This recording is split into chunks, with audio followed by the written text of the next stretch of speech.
আনা হয়েছে জুনায়েদ আহমেদ পলক, জাতীয় সংসদের ডেপুটি স্পিকার শামসুল হক টুকু, তানভীর হাসান সৈকত, সোহায়েল আহমেদ ও আরিফ খান জয় সহ সর্বমোট 7 জনকে। এ বিষয়ে বিস্তারিত জানাতে সিএমএম কোর্ট থেকে যুক্ত হচ্ছেন সহকর্মী রাব্বি হোসেন। সরাসরি চলে যাচ্ছে সেখানে। রাব্বি, কার ব্যাপারে আদালত কি জানালো আর নতুন করে রিমান্ড চাওয়া হয়েছে কার কার, কি তথ্য আছে আপনার কাছে?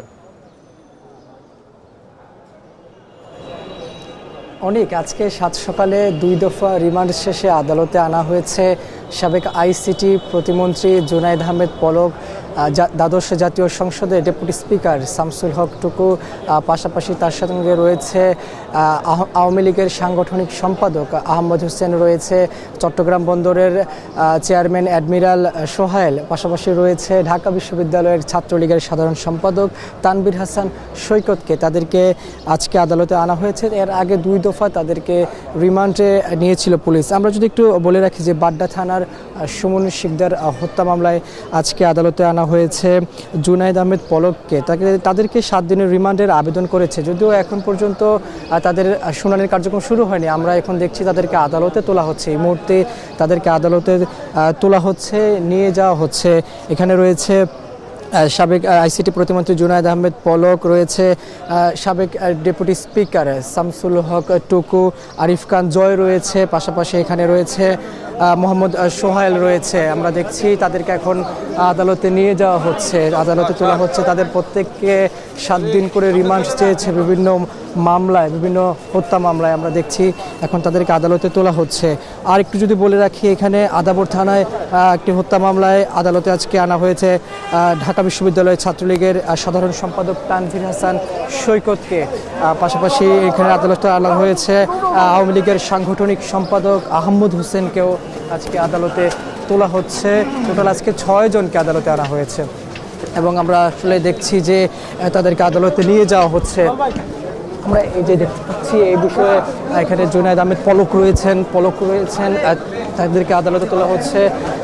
আমরা সঙ্গে সঙ্গে আসলে তাদের সঙ্গে যাচ্ছি এবং এই যে কোটা সংস্কার আন্দোলন ঘিরে বিভিন্ন থানায় যে হত্যা মামলা হয়েছে, সেই মামলায় তাদেরকে এর আগে 2 দফায় তাদেরকে এই রিমান্ড দিয়েছিল আদালত।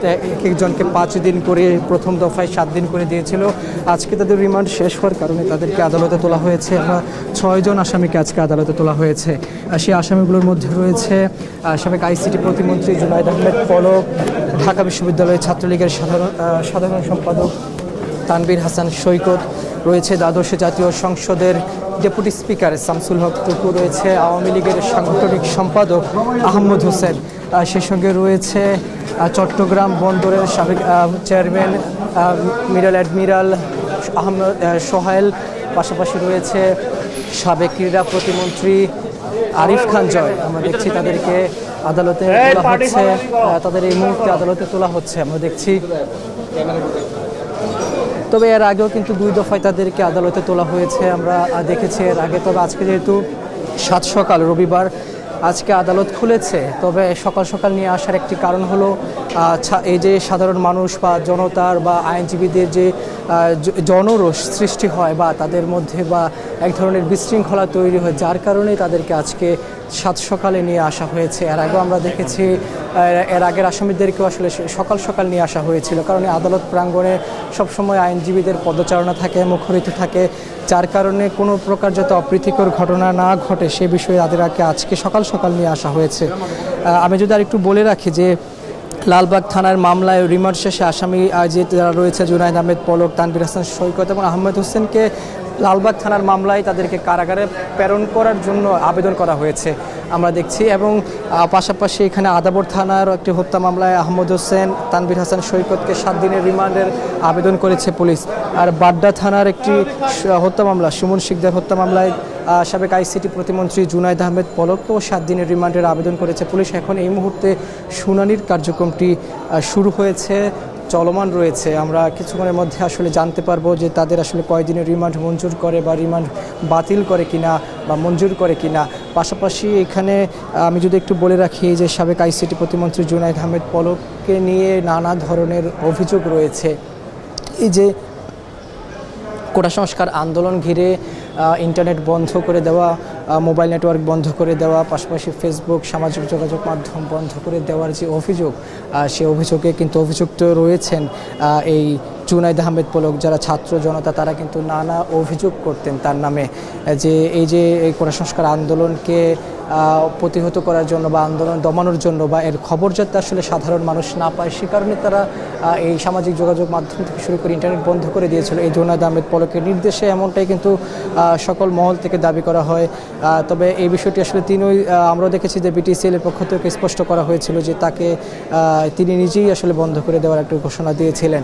পাশাপাশি এখানে আসলে তোলা হয়েছে দ্বাদশ জাতীয় সংসদের ডেপুটি স্পিকার শামসুল হক টুকুকে, রয়েছেন ঢাকা বিশ্ববিদ্যালয়ের ছাত্রলীগের সাধারণ সম্পাদক তানভীর হাসান সৈকত। তানভীর হাসান সৈকতের সম্পর্কে যদি একটু বলতে হয়, যে ঢাকা বিশ্ববিদ্যালয় থেকে প্রথম দিকে আন্দোলনের শুরুর দিকে ছাত্রদের উপর এক ধরনের আক্রমণ তৈরি হয়। সেই আক্রমণের নেপথ্যে যারা কাজ করেছিলেন প্রথম দিকে, যে সরকার দলীয় ছাত্র সংগঠন অর্থাৎ ছাত্রলীগ, সেই ছাত্রলীগ সাথে ঢাকা বিশ্ববিদ্যালয়ের সাধারণ শিক্ষার্থীদের যেই সংঘর্ষ তৈরি হয়েছিল, আমরা দেখেছি যে বিশেষ করে জগন্নাথ হল, মহসিন হল, পাশাপাশি আমরা বিভিন্ন হলের শিক্ষার্থীদের সঙ্গে ঢাকা বিশ্ববিদ্যালয়ের ছাত্রলীগের যে সংঘর্ষ তৈরি হয়, সেই সংঘর্ষের ঘটনায় অনেক শিক্ষার্থী আহত হয়েছে, এমনটা আমরা দেখেছিলাম কোটা সংস্কার আন্দোলনে। এবং সেই নেতৃত্ব কিন্তু দিয়েছিলেন এই তানভীর হাসান সৈকত সহ ঢাকা বিশ্ববিদ্যালয়ের ছাত্রলীগের নেতাকর্মীরা। এখন এজলাসের কার্যক্রম চলছে, আমরা বিস্তারিত আরও কিছুক্ষণের মধ্যে আসলে জানতে পারবো যে এই যে আজকে যাদের 6 জনকে তোলা হয়েছে তাদের নিয়ে আসলে কি আবেদন যেহেতু রিমান্ডের আবেদন করেছে, এখানে এজলাসের কার্যক্রম বিচারক ম্যাজিস্ট্রেট তিনি এইমাত্র এসে উপস্থিত হয়েছেন। আমরা কিছুক্ষণের মধ্যে আসলে জানতে পারবো যে তাদের কেউ রিমান্ড মঞ্জুর করে কি না, বা কতদিনের রিমান্ড দেয়, বা তাদেরকে কোনো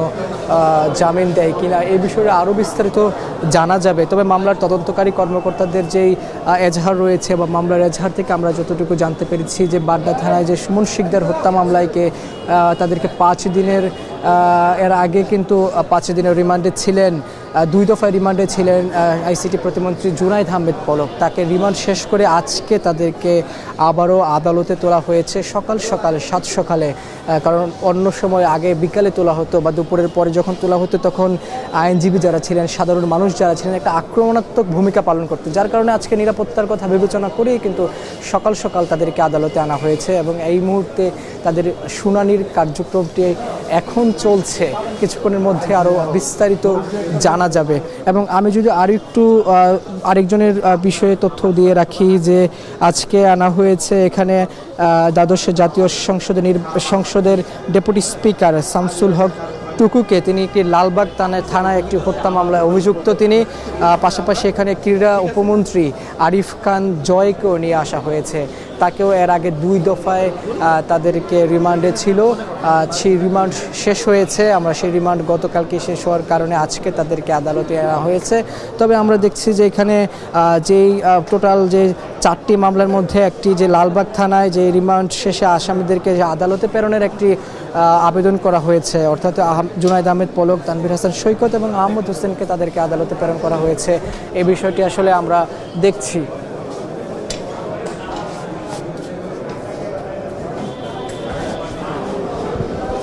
তবে এখন যেহেতু শুনানির কার্যক্রমটি চলছে, সেক্ষেত্রে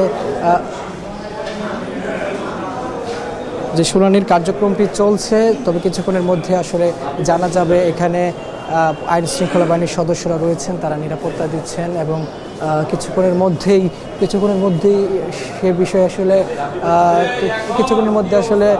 তাদের শুনানির কার্যক্রমটি আসলে শেষ হবে। তবে এই মুহূর্তে যেহেতু এখানে আসামিদেরকে আসলে আদালতে আনা হয়েছে, কিছুক্ষণের মধ্যে যেহেতু শেষ হবে, আমরা এর পরবর্তী লাইভে আরও সুষ্ঠুভাবে বা আরও আপডেট তথ্য দিতে পারবো। এই ছিল আমার কাছে এখন পর্যন্ত সবশেষ খবর।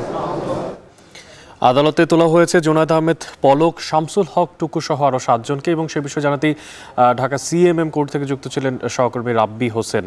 এবার আয়নাঘর প্রসঙ্গ।